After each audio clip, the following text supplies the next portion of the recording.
Hi, Brandon. This is spoke with you about 3 weeks ago. I'm calling with the FBI, and I'm actually closing out my report that I'm typing up. But my boss wanted me to just meet with you in person because that's one of the requirements. Man, where do I even begin on this one? Most of you probably already know. Some of you don't. I haven't made a video talking about it, so I figure I will do that now.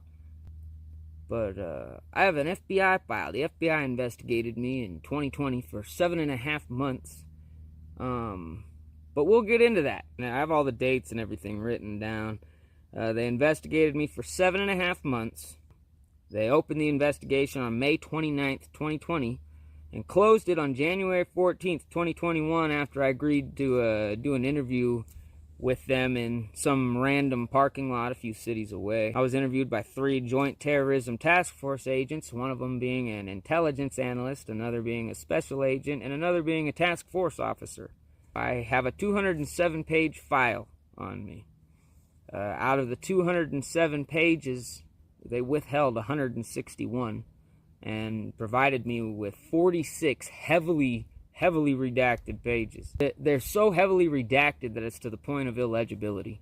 They didn't raid my cabin. They didn't arrest me. I don't know. I've seen people say things like that. All they did was just interview me and to see if I was crazy or not.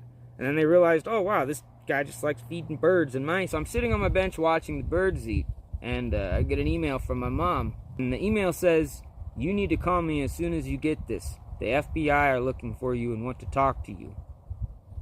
And I, at first, thought, oh man, is someone in trouble? Did somebody get hurt? I wasn't even in my mind that they were looking at me. I run up to where I get service, and I call her, and I say, hey, what's everything all right? And she says, you need to call this number. The FBI has already been to your grandparents. They've been to your uncles. They've been to... Apparently, the FBI was back in my hometown searching for me, going to all these different houses of my old family members, people who I don't even talk to anymore.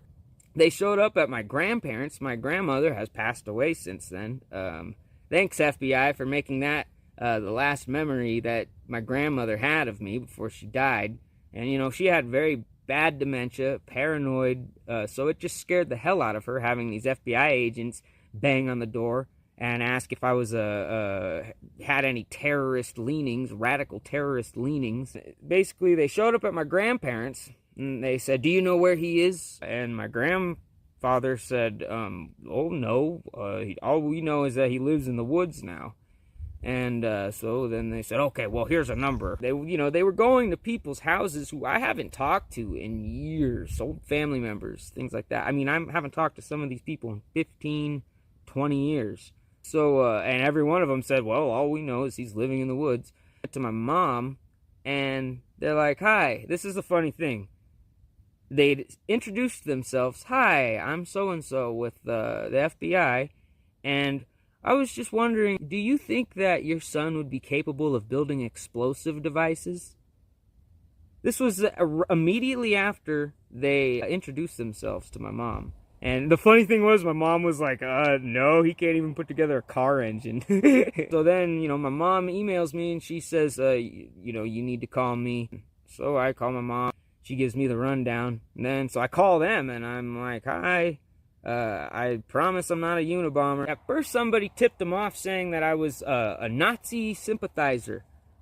Because I had spoken out against Israel and, they're lobbying here for conflict in the Middle East and things like that. And apparently that made me a Nazi.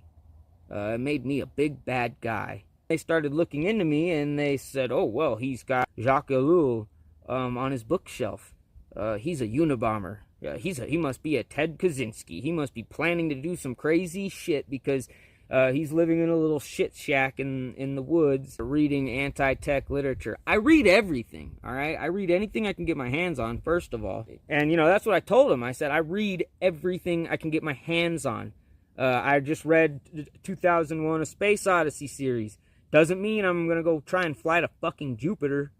I just want to play with birds and squirrels and lizards and things like that. I don't want to... I told him that. I was like, I'll read you some of the excerpts. I wrote them down because all I have is the PDF. From the FBI's own mouth.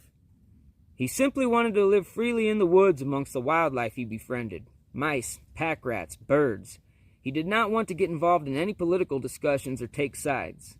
Manuel talked freely of his lifestyle. He spent most of his time in his cabin in the national forest. He liked living in nature, was happy, and enjoyed his life. I want that as my epitaph, by the way.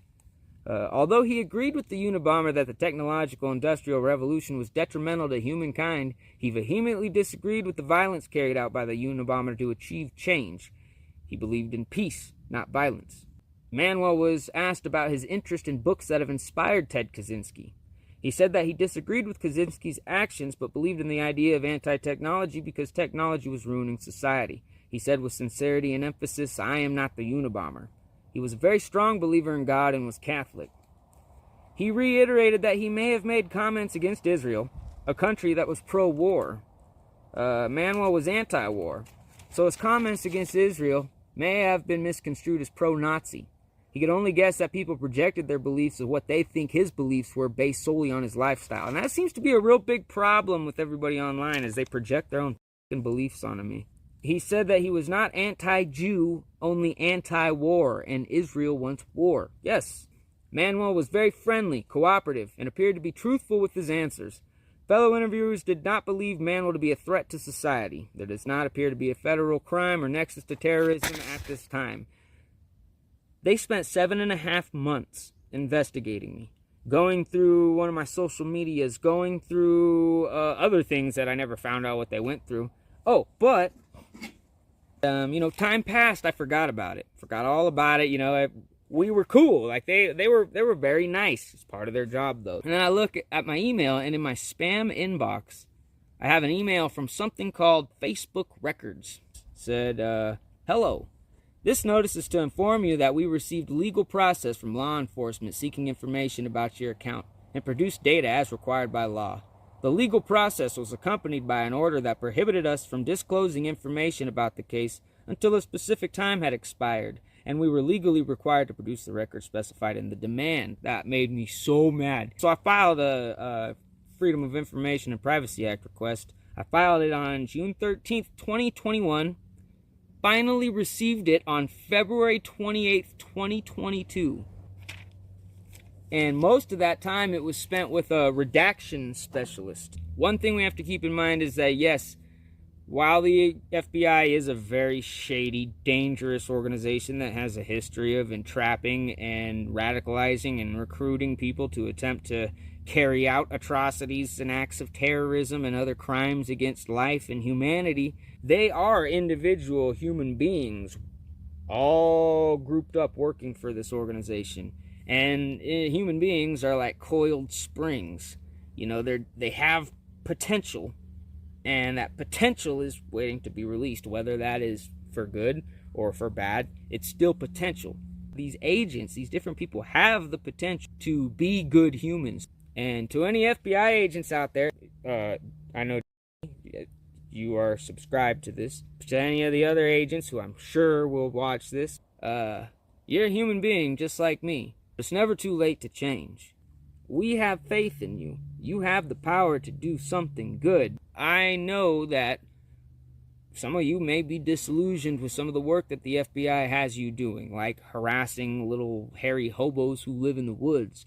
I know that you feel you probably have a greater purpose in life. And I know that some of you out there may watch this and have some kind of inside information that the public needs to know about, such as Ghislaine Maxwell's client list. I'm just kidding, but I'm not. There are things out there that you can do to make up for all of the bad that the FBI, as an agency, has been making you do. We'll embrace you. We need to radicalize the FBI, just how the FBI tries to radicalize people and get them to commit acts of terrorism and other terrible things like that. We need to radicalize the FBI and make them become good. Join the good side. Stop doing what you're doing. It's terrible.